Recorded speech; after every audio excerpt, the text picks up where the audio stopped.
নমস্কার, welcome to my channel সৌশী শ্রী শ্রী রাধাকৃষ্ণ গোপাল শ্রীমদ ভগবদ গীতা। আজ 22 জুন 2025। আমি শ্রী শ্রী চৈতন্য চরিতামৃত আদ লীলার প্রথম পরিচ্ছেদের 36 বাবার্থের 29 পৃষ্ঠার কিছু অংশ পাঠ করছি। শ্রী শ্রী চৈতন্য চরিতামৃতা কি জয়, শ্রী শ্রী রাধা কৃষ্ণ গোপাল শ্রীমদ ভগবদ গীতা কি জয়। রাধে কৃষ্ণ রাধে কৃষ্ণ রাধে কৃষ্ণ।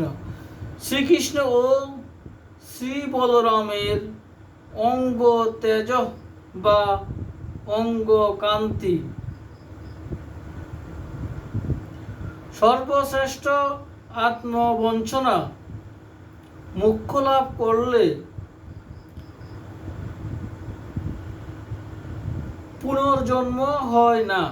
সুতরাং প্রেম ভক্তি লাভের অনুকূল সাধনেরও সম্ভাবনা থাকে না বলেই মুখ্য বাসনাকে প্রধান বলা হয়েছে।